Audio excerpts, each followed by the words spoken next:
बहुत समय पहले की बात है। एक सुंदर और समृद्ध राज्य था, जहाँ का राजकुमार अर्जुन अपनी वीरता और दयालुता के लिए प्रसिद्ध थे। वह न्यायप्रिय थे और हमेशा अपने राज्य के लोगों की भलाई के बारे में सोचता थे, लेकिन उसकी जिंदगी में कुछ अधूरा था। उसे सच्चे प्रेम की तलाश थी, जो उसे केवल उसके धन और राजसी ठाट बाट के कारण न चाहे, बल्कि उसकी आत्मा से प्रेम करे। राज्य के एक छोटे से गांव में एक गरीब लड़की रहती थी, जिसका नाम सुमन था। वह अत्यंत सुंदर, दयालु और मेहनती थी। उसका हृदय सोने जैसा था। वह रोज गांव के कुएं से पानी भरकर अपने परिवार की सेवा करती और जंगल से लकड़ियां लाकर अपने परिवार की मदद करती। एक दिन राजकुमार जंगल में शिकार के लिए निकले। उसने हिरण का पीछा करते हुए खुद को एक अनजान स्थान पर पाया। उन्हें जोरों की प्यास लगी और वह पानी की तलाश करने लगे। तभी उनकी नजर पास के कुएं पर पड़ी, जहां सुमन पानी भर रही थी। राजकुमार ने उससे पानी मांगा। सुमन ने बिना यह जाने कि वह कौन है, उसे प्यार और सम्मान से पानी पिलाया। राजकुमार उसकी सादगी और विनम्रता से प्रभावित हुए।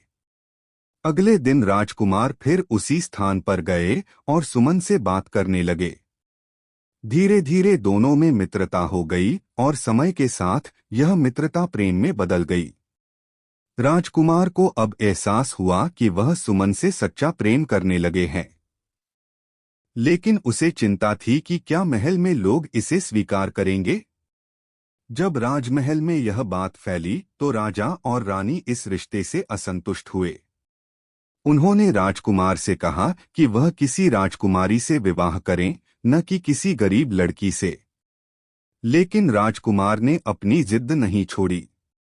इस कठिनाई के बीच सुमन ने निर्णय लिया कि वह राजकुमार से दूर चली जाएगी, ताकि वह अपने परिवार की इज्जत और राज्य के सम्मान के बीच न आए। वह चुपचाप अपने गांव छोड़कर चली गई। राजकुमार ने जब यह सुना तो वह बहुत दुखी हुए और उसने उसे खोजने का संकल्प लिया। कई दिनों तक वह जंगलों, पहाड़ों और गांवों में भटकता रहा। अंततः उसने सुमन को एक मंदिर में प्रार्थना करते हुए पाया। उसकी आंखों में आंसू थे। राजकुमार ने उसका हाथ थामा और कहा, मैं तुम्हें कभी नहीं छोड़ सकता।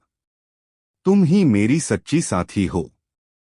तुमने मुझे बिना मेरे राजसी ठाट बाट के प्रेम किया, और यही मेरा सच्चा सौभाग्य है। इस प्रेम और समर्पण को देखकर राजा और रानी का हृदय पिघल गया। उन्होंने स्वीकार किया कि सच्चा प्रेम किसी भी सामाजिक बंधनों से बड़ा होता है। अंततः राजकुमार और सुमन का विवाह हुआ और वे जीवन भर खुशी खुशी साथ रहे।